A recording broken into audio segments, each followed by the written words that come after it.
سلطان اورحان غازی جب سلطنت عثمانیہ کے تخت پر بیٹھا، سلطنت عثمانیہ کے تخت پر بیٹھنے کے بعد اورحان غازی نے اپنے بھائی علاؤالدین پاشا کو بلا کر ایک تجویز پیش کی اور کہا، علاؤالدین میری بات غور سے سنو، میں چاہتا ہوں کہ اس ریاست کو 2 حصوں میں تقسیم کیا جائے، کیونکہ اس ریاست کی بنیاد میرے اور آپ کے والد عثمان غازی نے رکھا تھا، اس وجہ سے اس ریاست پر آپ کا بھی پورا حق ہے، اسی لیے اس ریاست کو 2 حصوں میں تقسیم کیا جائے اور ایک حصے پر میں ہی حکمرانی کروں اور دوسرے حصے پر آپ حکمران بن کے رہو۔ میں یہ نہیں چاہتا کہ ہم دونوں کے بیچ تعلقات خراب ہو۔ اس ریاست کے 2 حکمران ہوں گے لیکن ہم دونوں کا مقصد ایک ہی ہوگا، ہم دونوں کے فتوحات بھی ایک ہوں گے اور جہاد بھی ایک ساتھ کریں گے، اسی لیے میں چاہتا ہوں کہ اس ریاست کو 2 حکمران سنبھالیں۔ اور سلطان اورحان غازی کی یہ بات سن کر علاؤالدین پاشا نے ایک خوبصورت سا جواب دے کر انکار کر دیا اور کہا، اورحان اس بات کو نہ بھولو، کیونکہ ہمارے دادا ارطغرل غازی نے اس ریاست کو بنانے کے لیے پوری زندگی جہاد کیا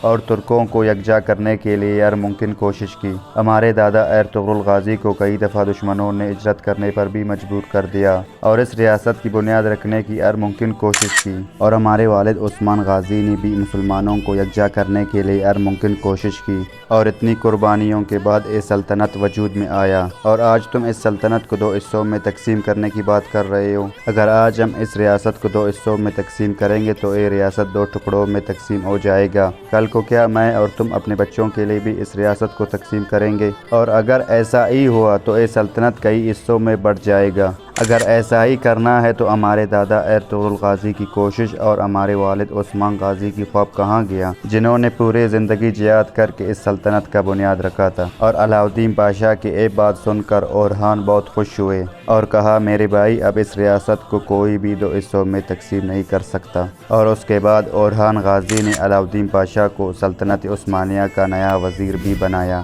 اور ان دونوں کی ہی کوششوں سے سلطنت عثمانیہ نے پہلی بار یورپین شہروں کو فتح کیا، اور اس کے بعد سلطنت عثمانیہ پورے دنیا میں پھیل گئی۔